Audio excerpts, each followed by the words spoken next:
PAS sudah main berapa kolam? Mari kita teliti tiga perkara yang disebut oleh Ketua Pemuda Perikatan Nasional merangkap Ketua Pemuda PAS Pusat, Senator Khairi Nizam Khairuddin dalam wawancara Sinar Ahad. Tiga perkara tersebut berkait dengan soal integriti, pendekatan Machiavelli dan permainan politik yang terkandung dalam dua soalan Sinar Ahad.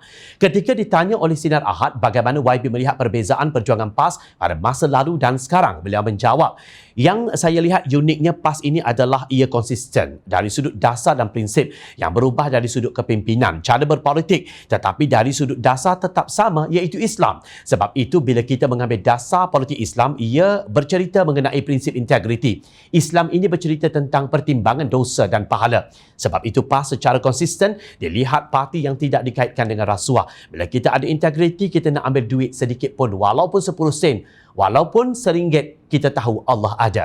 Cuma saya boleh rangkumkan jawapan saya kepada tiga perkara. PAS ini pertamanya diusuli prinsip, maknanya ia bersifat fundamental. Kedua, pendekatannya bersifat fleksibel selagi perkara itu dibolehkan syarak. Tidaklah kita mengambil pendekatan Machiavelli, matlamat menghalalkan cara. Jawapan Khairi itu sudah cukup menonjolkan betapa hipokritnya parti itu. Pertama, mengenai integriti. Prinsip integriti apa yang dipegang PAS apabila Presidennya Datuk Seri Hadi Awang dilantik sebagai duta khas ke Timur Tengah sehingga kini kita tidak tahu apa kerjanya. Sedangkan sebelum ini diwawarkan kononnya antara tugas beliau ialah membawa pelaburan dari sana ke Malaysia. Tetapi setakat ini pelaburan apa yang dibawa Hadi? Gaji dan allowance ambil tak? Kedua, mengenai pendekatan Machiavelli. Tak guna pendekatan Machiavelli, kata Khairi. Rampasan kuasa tebuk atap itu, apa namanya? Kalau bersekongkol dengan gerombolan pengkhianat demi merebut kuasa, itu bukan pendekatan Machiavelli. Pelajar-pelajar sains politik boleh buang semua buku kemarang, pagoh, gombak atau bagan datuk. Mudah-mudahan ada yang baca dan faham. Hampir di hujung wawancara, Sinar Ahad bertanya, ramai orang cakap yang PAS main dua kolam, PN dan Muafakat Nasional. Apa perasaan YB dengan tuduhan seperti ini? Apa jawapan beliau?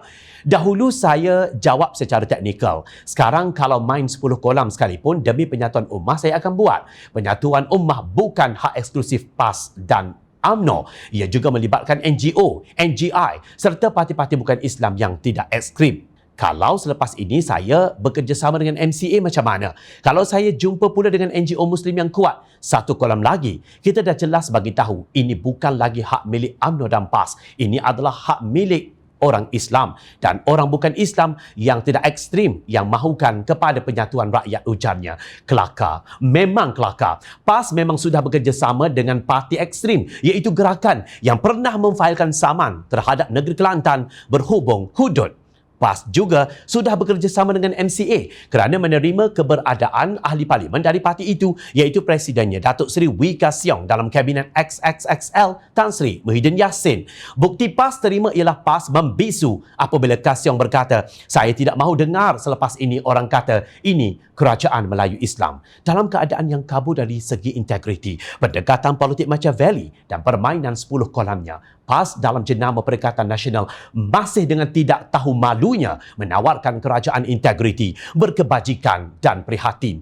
PAS umpama ayam jantan yang berkokok kuat tetapi ekor penuh dengan tahi. Bercakap tentang integriti tetapi bersekongkol dengan kleptokrasi. Bercakap tentang menolak pendekatan Machiavelli tetapi itulah yang diberahi gara-gara membuat kerja tebuk atap. Langkah syaratan kini cuba disucikan jadi langkah kanan. Pendeknya, PAS cakap tak serupa bikin.